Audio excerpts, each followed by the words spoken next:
నా విషయంలో కొందరు నాయకులు ఇక చెప్తే బాగుండదు, దుర్మార్గంగా ధర్మరాజులాగా ఉండాల్సిన జానారెడ్డి గారు కూడా మహాభారతంలో ధృతరాష్ట్రం పాత్ర పోషిస్తాడు. నాకైతే బాధ అనిపిస్తుంది. నాలాంటి వ్యక్తికి ఏదన్నా వస్తుంది అంటే 10 మందికి పనికొచ్చే మనిషిని 1000 మందిని కాపాడే వ్యక్తిని నాలాంటి వ్యక్తికి అడ్డం తగులుతుందంటే ఇక నేనేం చెప్పాలో నాకు అర్థమైతలేదు. అందుకని ఇంతకంటే ఎక్కువ చెప్పలేదు.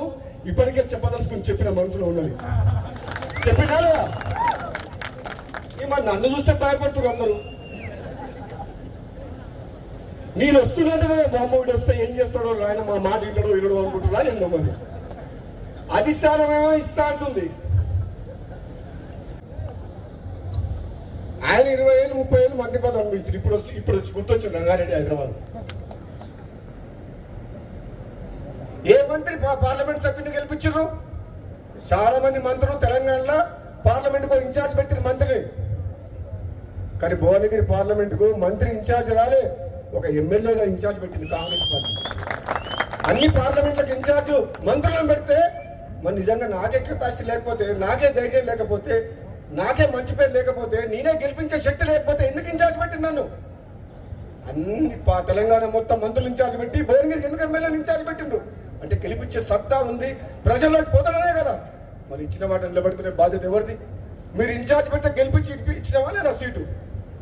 ఎవరిచ్చిండ్రు? ఆదిలాబాద్ గెలిచిందా? మహబూబ్ నగర్ గెలిచిందా? సికింద్రాబాద్ గెలిచిందా? మల్కాజ్గిరి గెలిచిందా? మెదక్ గెలిచిందా?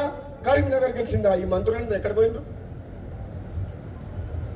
మరి ఎక్కడ? నేను అడిగేది ఓ దయా దాక్షిణ్యాల మీద మీరు ఎప్పుడు ఇస్తారా అని మేము ఎదురు చూస్తలేము. నిజంగా పార్టీ బతకాలంటే, ప్రభుత్వం మంచి పేరు తేవాలంటే, నిజాయితీగా సమర్థవంతంగా ప్రజల కోసం, పార్టీ కోసం, ప్రభుత్వం మంచి పేరు తీసుకొచ్చే వ్యక్తులకే ఇవ్వాలి అని చెప్పి అంటున్నాం.